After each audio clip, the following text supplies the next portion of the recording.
आदाब नाज़रीन, खबरनामे में आपका इस्तकबाल है। मैं हूं साइमा खान। सबसे पहले नजर हेडलाइंस पर। पहलगाम दहशतगर्दाना हमले के बाद दिल्ली में आला सतही मीटिंगों का दौर जारी। वज़ीर आज़म नरेंद्र मोदी की सदारत में आज काबीना कमेटी बराए सिक्योरिटी की हो सकती है मीटिंग।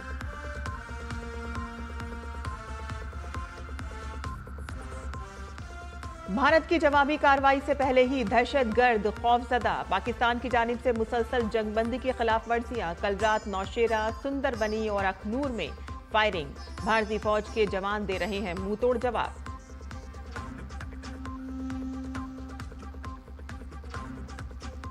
अक़वाम मुत्तहिदा के सेक्रेटरीट जनरल एंटोनियो गुटरेस ने वज़ीर ख़ारजा डॉक्टर एस जयशंकर से फ़ोन पर की बातचीत। पहलगाम हमले की मजम्मत की। वज़ीर ख़ारजा ने कसूरवारों को इंसाफ के कटहरे में लाने के आज़म का किया इजहार।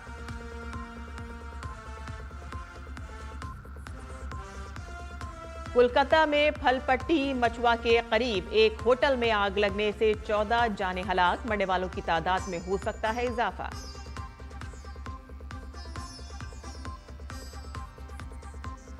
और उत्तराखंड में अक्षय तृतीया पर आज से शुरू होगी 4 धाम की यात्रा। खुलेंगे यमुनोत्री और गंगोत्री धाम के दरवाजे।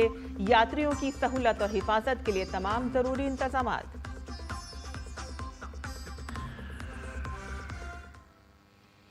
और अब खबरें तफसील से। पहलगाम दहशतगर्दाना हमले के बाद पूरा मुल्क गुस्से में है। वज़ीर आज़म नरेंद्र मोदी पहले ही कह चुके हैं कि इस हमले के लिए दहशतगर्दों और उनके आकाओं को जरूर जवाबदेह ठहराया जाएगा। 22 तारीख को 26 बेगुनाह लोगों की मौत के बाद से दिल्ली में मुलाकातों का सिलसिला जारी है। खबर है कि काबीना कमेटी बराए सिक्योरिटी CCS का आज एक बार फिर से इजलास हो सकता है, जिसकी सदारत PM मोदी करेंगे। दहशतगर्दाना हमले के बाद ये दूसरी CCS मीटिंग होगी। वज़ीर आज़म मोदी के अलावा काबीना कमेटी बराए सिक्योरिटी में वज़ीर दिफा, वज़ीर दाखिला, वज़ीर ख़ारजा और वज़ीर ख़जाना शामिल होंगे। मजीद ये कि कौमी सलामती के मुशीर अजीत डोवाल के अलावा कुछ दीगर इंतजामी अफसरान भी मीटिंग में शिरकत कर सकते हैं।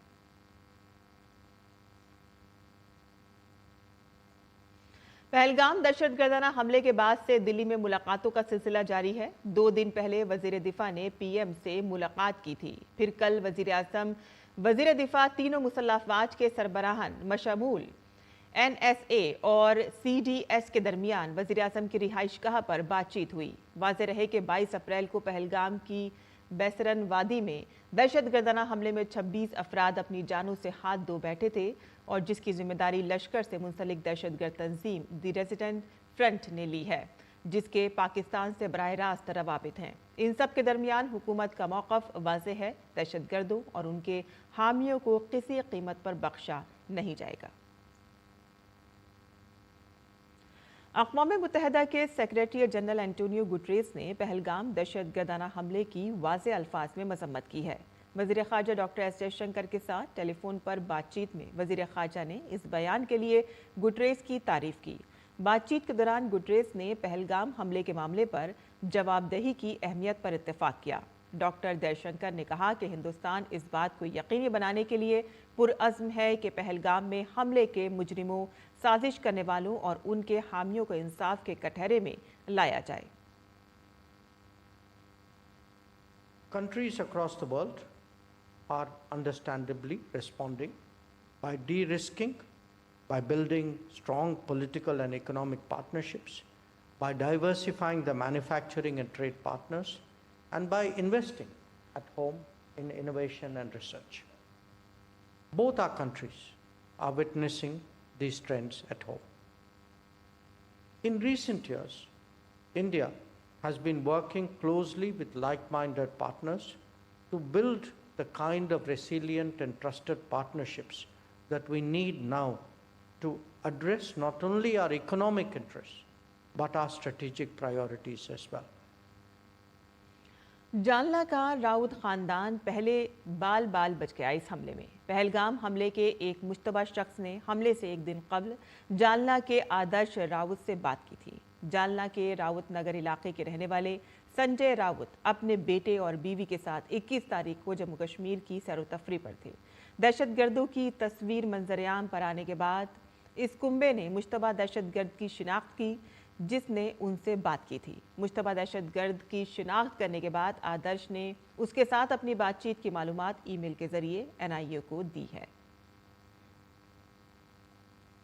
21 तारीख को अब मैं घोड़ा लेके ऊपर गया था और मैगी के स्टॉल पे जब मैं रुका था तो मुझे कुछ लोगों ने, वहाँ पे 3-4 लोग आए थे, 5-6 लोग, उसमें से एक व्यक्ति ने मुझे पूछा था कि आप कश्मीरी हो क्या, हिंदू हो क्या, आप यही यहाँ के नहीं लगते।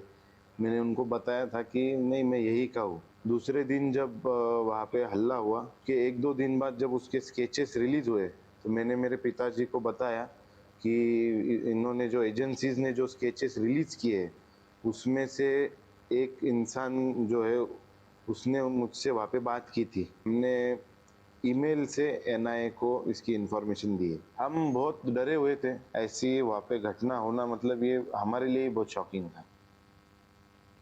कांग्रेस ने अपने रहनुमाओं के लिए पहलगाम दहशतगर्दाना हमले से मुताल्लिक रहनुमा खतूत जारी किए हैं। कांग्रेस के जनरल सेक्रेटरी KC वेणुगोपाल ने एक सर्कुलर के जरिए हिदायत की कि तमाम उहदेदारों को अवामी मवासलात में इंतहाई नज़्म ज़ब्त और मुस्तकिल मिजाजी को बरकरार रखने की हिदायत की गई है।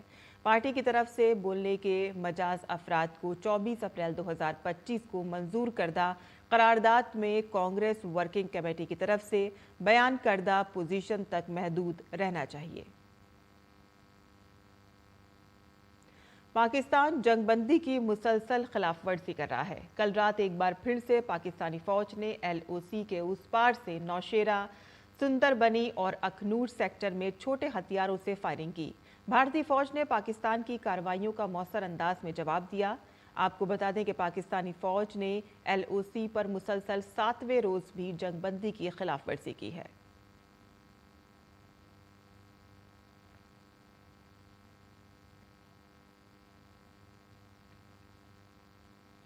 कोलकाता में फलपट्टी मछुआ के करीब एक होटल में मंगल की रात जबरदस्त आग लगने से 14 अफराद हलाक और कई लोग जख्मी हो गए हैं, जिनका अस्पताल में इलाज किया जा रहा है। मरने वालों की तादाद में इजाफा हो सकता है। पुलिस के मुताबिक होटल में रात 8:30 बजे के करीब आग लगी और आग के शोले इस कदर भड़क उठे कि इसने पूरी इमारत को अपनी जद में ले लिया। आग की शिद्दत को देखकर होटल में मौजूद लोगों ने अपनी जान बचाने के लिए ऊंचाइयों से छलांगे लगाना शुरू कर दी। वाक़े की इत्तला मिलते ही फायर ब्रिगेड मौके पर पहुंच गया और आग बुझाने का काम शुरू कर दिया। ताज़ा इत्तलात के मुताबिक आग पर काबू पा लिया गया है और इमदादी कार्रवाइयां जारी हैं। कोलकाता पुलिस ने आग लगने की वजह जानने के लिए एक खुसूसी टीम तश्कील दी है। ऋतुराज होटल में आग की जो घटना लगी है उसमें अभी तक 14 लोगों का फिगर आया है। टोटल 14 है अभी तक, 14 कैजुअल्टी।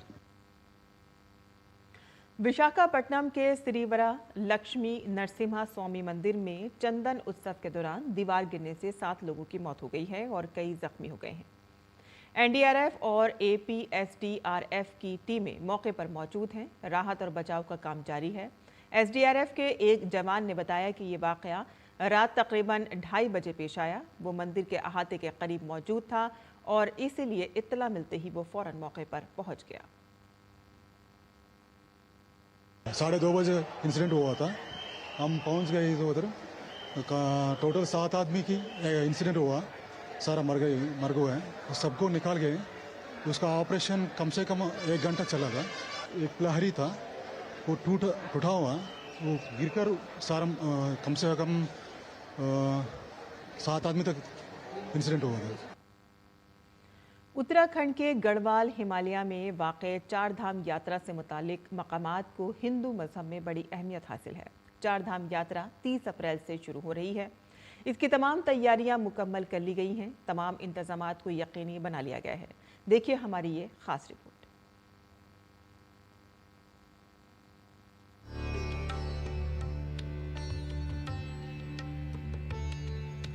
चार धाम की मुक़द्दस यात्रा रिवायती तौर पर हर साल अक्षय तृतीया से शुरू होती है। इस बार ये यात्रा आज से शुरू हो रही है और 6 नवंबर तक जारी रहेगी। अब तक 20 लाख से ज़्यादा अक़ीदतमंद ऑनलाइन रजिस्ट्रेशन कर चुके हैं और रजिस्ट्रेशन का अमल अभी जारी है। सफ़र की तरतीब में पहला धाम यमुनोत्री को माना जाता है, जो दरियाए जमुना का सरचश्मा है। अगला पड़ाव गंगोत्री है। माना जाता है कि गंगा स्वर्ग से जमीन पर उतरी थी। गंगोत्री मंदिर अहाते और गंगोत्री मंदिर को फूलों से सजाया गया है। कपाट खोलने के वक्त वजीर आला पुष्कर सिंह धामी भी मौजूद रहेंगे। वजीर आला ने कहा कि 4 धाम यात्रा की तमाम तैयारियां मुकम्मल कर ली गई हैं।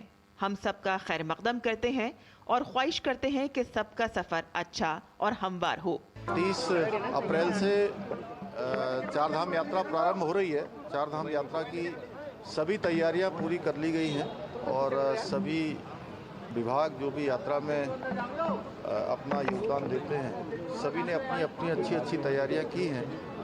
पिछले सालों के जो अनुभव हैं उस आधार पर ये यात्रा और अच्छी हो, सुरक्षित हो, सबके लिए सुगम हो, सभी व्यवस्थाएं सुनिश्चित कर ली गई हैं। कल गंगोत्री यमुनोत्री धाम के कपाट खुलेंगे, 2 मई को बाबा केदार के कपाट खुलेंगे और 4 को भगवान बद्री विशाल के कपाट खुलने के बाद हेमकुंड साहब के खुलेंगे। भगवान शिव के लिए वफ केदारनाथ धाम का मजहबी मकाम 12 ज्योतिर्लिंगों में से एक है।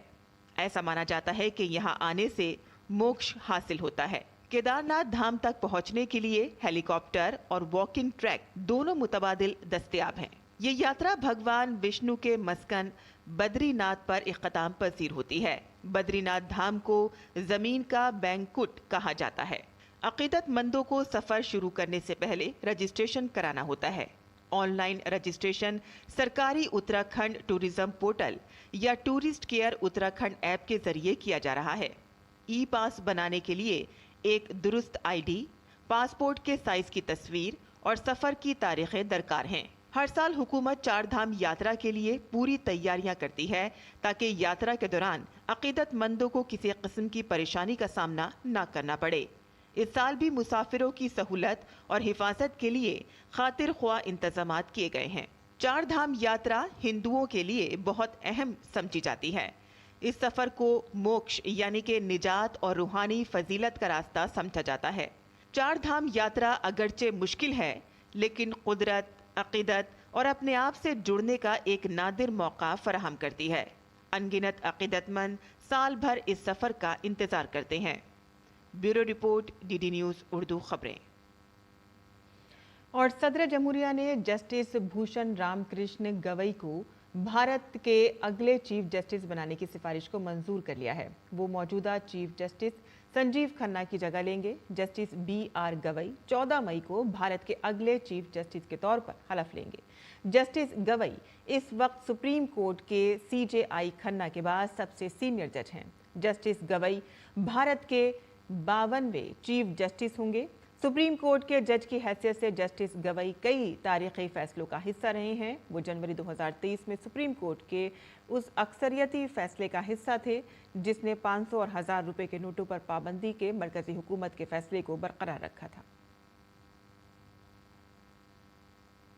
मरकजी वजीर कानून अर्जुन राम मेघवाल ने अपने सोशल मीडिया अकाउंट पर भूषण रामकृष्ण गवई की तकर्री की इत्तला दी। उन्होंने लिखा कि भारत के आइन के जरिए अता करदा इख्तियारात का इस्तेमाल करते हुए भारत की सुप्रीम कोर्ट के जज भूषण रामकृष्ण गवई को 14 मई 2025 से भारत के चीफ जस्टिस के तौर पर मुकर्रर किया जाता है।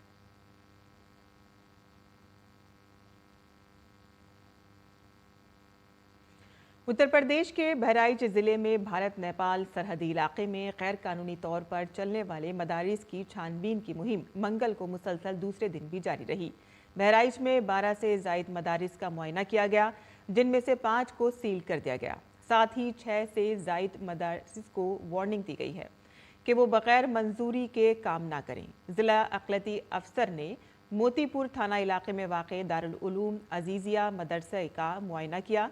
मदरसे के लोग ज़मीन, आमदनी, अखराजात, दाखिला और तलबा के हाज़िरी रजिस्टर समेत कोई भी दस्तावेज़ात नहीं दिखा सके। इस वजह से मदरसे को सील कर दिया गया और इसके साथ साथ मदरसा दारुल उलूम अहले सुन्नत और मदरसा अरबिया इस्लामिया को काम ना करने के लिए कहा गया। तहकीकात के दौरान ज़्यादातर मदारिस बग़ैर किसी दस्तावेज़ात और मयार के निजी घरों में पाए गए। वेव्स एक ऐसा प्लेटफॉर्म जहां मीडिया, तफरी और टेक्नोलॉजी की दुनिया से तख्लीककार, इख्तराकार, सरमायाकार, फनकार इकट्ठा हो रहे हैं। स्टेज पहली आलमी ऑडियो विजुअल इंटरटेनमेंट समिट के लिए तैयार है। वेव्स 2025 1 से 4 मई तक जियो कन्वेंशन सेंटर मुंबई में मुनक्किद होगा। क्या खास रहने वाला है इसमें, आइए देखते हैं ये रिपोर्ट। वेव्स 2025 जो मीडिया, तफरीह और टेक्नोलॉजी की दुनिया से तख्लीककारों, इख्तराकारों, सरमायाकारों और फनकारों के लिए बेहतरीन प्लेटफॉर्म फराहम करने जा रहा है।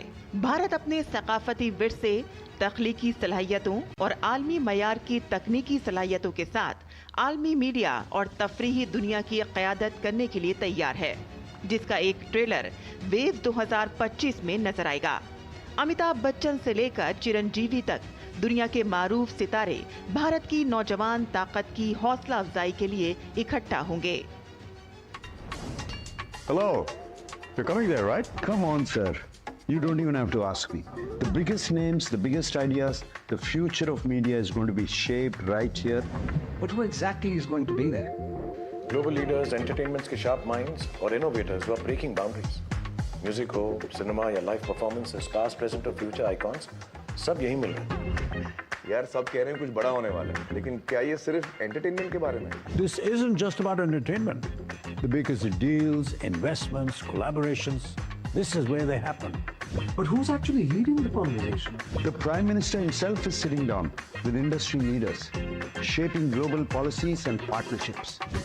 PM is involved. So we're talking about setting global standards, shaping the future of the industry. Wow. Exactly. Global leaders, tech giants, creators, and investors. Everyone who is shaping the future of media is coming together. But what else is happening? From AI-driven storytelling, virtual production, and next-gen content creation. All of it together on one global stage for the world to witness. इतना कुछ बदल रहा है, लेकिन ये सब क्या creators के लिए सच में मतलब रखता है? Really, नए platforms, बड़े collaborations, a global audience. It's about breaking boundaries and taking creativity to places we never imagined. So this isn't just another event. This is where industries actually transform. Exactly. This is where ideas become reality. The biggest stage, the sharpest minds. I'm definitely in. Are you? 15,000 मुरब्बा metre पर फैला हुआ ये summit 100 से ज्यादा अहम नुमाइश कुनंदगान को इकट्ठा करेगा, जिनमें Netflix, Amazon, Google, Meta, Sony, Reliance, Adobe, Tata, Balaji Telefilms, Dharma Production, Saregama और यशराज फिल्म्स शामिल हैं। समिट का मरकज 1470 मुरब्बा मीटर में फैला इंडियन पवेलियन होगा, जो आर्ट से कोर्ट तक थीम के तहत भारत के भरपूर विरसे का जश्न मनाएगा। तजुर्बे पर मबनी 4 जोन श्रुति, कृति, दृष्टि और क्रिएटर लीप जायरीन को भारत की तारीख और हाल के सफर पर ले जाएंगे। वेव 2025 में मुख्तलिफ रियासतों के खुसूसी पवेलियन भी होंगे, जो अपनी सकाफती और तख्लीकी सलाहियत का मुजाहिरा करेंगे। MSME पवेलियन और स्टार्टअप बूथ M&E के शोबे में उभरते हुए कारोबार और इख्तराकारों को सनत की अहम शख्सियात, सरमायाकारों और आलमी तफरीही और टेक्नोलॉजी के शोबे से ताल्लुक रखने वाले कलीदी स्टेक होल्डर से जोड़ेंगे। गेमिंग एरिना एक बड़ी तवज्जो का मरकज होगा, जिसमें माइक्रोसॉफ्ट और एक्सबॉक्स, ड्रीम 11, क्राफ्टन वगैरह जैसे मारूफ ब्रांड्स शामिल हैं। वेव्स 2025 वो जगह है कि जहां रिवायत और जिद्दत एक साथ आएंगे, जो कहानी सुनाने, टेक्नोलॉजी और तफरीह के मुस्तकबिल को तश्कील देगी। Bureau report, DD news Urdu खबरें। और गैर मुल्की खबरों में अमेरिकी सदर डोनाल्ड ट्रंप ने अपनी दूसरी मुद्दत के पहले 100 दिन मुकम्मल कर लिए हैं। इस मौके पर सदर ट्रंप ने मिशिगन में एक रैली में शिरकत की, जहां उन्होंने टैरिफ, इमिग्रेशन और आलमी इदारों से दूरी जैसे फैसलों को अपनी बड़ी कामयाबियां करार दिया। दुनिया के ताकतवर तरीन मुल्क का ओहदा संभालने के बाद ट्रंप ने एक के बाद दीगर कई बड़े फैसले लिए, जिससे दुनिया के तमाम ममालिक में खौफ व हरास फैल गया और उनकी हुकूमत ने कई ममालिक पर 26% तक टैरिफ लगाए, जिसके असरात आलमी मंडी पर भी हुए। नाज़रीन, अब पेश है दिल्ली से शाया होने वाले उर्दू अखबारात का मुख्तसर जायजा।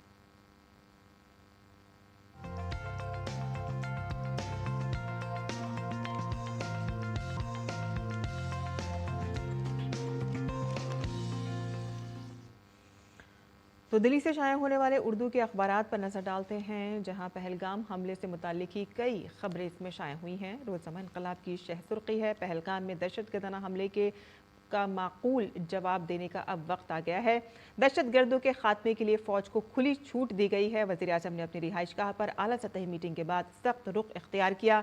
कहा कि दहशतगर्दों को माकूल जवाब दिया जाएगा और हमें फ़ौज की सलाहियत पर पूरा भरोसा है। आगे बढ़ते हैं, दूसरी सुर्खी भी जान लेते हैं। वहाँ आपको बता दें कि आज़मीन हज के सफ़र के लिए जाने का सिलसिला अब शुरू हो गया है। मुल्क के मुख्तलिफ शहरों से सैकड़ों आज़मीन हज सऊदी अरब के लिए रवाना हो रहे हैं। रिजिजू समेत हुक्काम ने किया उनको रुखसत। आगे की खबरें भी जान लेते हैं, जहां आपको बता दें कि कल पद्म अवार्ड्स दिए गए लोगों को, और इसी में ही उर्दू अदब के लिए आपको बता दें कि किसको दिया गया है ये अवार्ड। मारूफ शायर, नक्काद और मुहक्किक शीन काफ निज़ाम पद्मश्री अवार्ड से सरफराज हुए गए हैं और उनको मुबारकबाद देने का सिलसिला जारी हो गया है। सदर जमहूरियत द्रौपदी मुर्मू ने उर्दू अदब के नामवर शायर, नक्काद और मुहक्किक शीन काफ निज़ाम को पद्मश्री अवार्ड से सरफराज किया है। उन्हें यह एजाज़ उर्दू ज़बान के अदब के फ़रोग़ में उनकी तवील, मुसलसल और गिरा कदर खिदमात के एतराफ़ में गुज़िश्ता रोज़ राष्ट्रपति भवन में मुनक़िद होने वाली एक पुरवक़ार तक़रीब में दिया गया। आगे की खबरें भी जान लेते हैं। आपको बता दें कि राजस्थान में ज़बरदस्त गर्मी पड़ रही है, रिकॉर्ड तोड़ गर्मी पड़ रही है। जैसलमेर और बाड़मेर में पारा जो है वो 46 डिग्री तक पहुंच गया है। आलमी सफ़े की अगर बात करें तो गज़ा में जंगबंदी के लिए काहिरा में जारी मुज़ाकरात में अहम पेशरफ्त हुई है, और दूसरी जानिब एमनेस्टी इंटरनेशनल ने इजराइल पर गज़ा में जारी नस्ल कुशी बराह रास्त नशर करने का इल्ज़ाम आयद किया है। तवील मुद्दती गज़ा जंग बंद करने के आसार अब कुछ नज़र आ रहे हैं, जहाँ हमास के हथियारों समेत कुछ अहम नुकात पर मुज़ाकरात जारी है। तो ये थी अखबारात की सुर्खियाँ जो हमने आपके लिए चुनी थी। आगे बढ़ते हैं और कुछ खेल की खबरें भी जान लेते हैं, जहां आईपीएल में आज पंजाब किंग्स का मुकाबला चेन्नई सुपर किंग्स से होगा। यह मैच चेन्नई के होम ग्राउंड चेपक में खेला जाएगा। रवा सीजन में पंजाब किंग्स की टीम को 9 मैचों में 5 जीत और 3 में शिकस्त का सामना करना पड़ा है, जबकि 1 मैच मनसूख कर दिया गया है। दूसरी तरफ 5 बार की चैंपियन सीएसके टीम 9 मैचों में से सिर्फ 2 जीत के साथ पॉइंट्स टेबल में आखिरी नंबर पर है। अगर चेन्नई ये मैच जीतने में कामयाब नहीं होती है तो इस टूर्नामेंट में उसका सफ़र ख़त्म हो जाएगा। दोनों ही टीमों के दरमियान अब तक 31 मैच खेले जा चुके हैं, जिनमें से चेन्नई सुपर किंग्स ने 16 में कामयाबी हासिल की है, जबकि पंजाब किंग्स ने 15 मैच जीते हैं। कोलंबो में जारी सैरुखी सीरीज़ के दूसरे मैच में हिंदुस्तान की ख़वातीन टीम ने जनूबी अफ्रीका की ख़वातीन क्रिकेट टीम को 15 रन से शिकस्त दे दी है। कोलंबो में खेले गए मैच में भारत ने पहले बैटिंग करते हुए 6 विकेटों पर 276 रन बनाए। जवाब में जनूबी अफ्रीका की टीम ने 261 रन पर ऑल आउट हो गई और मैच हार गई। और अब जान लेते हैं मुल्क भर के मौसम का हाल।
और इसी के साथ ही हमारा खबरनामा यहीं ख़त्म होता है। हमारी पूरी टीम को इजाज़त दें। आदाब।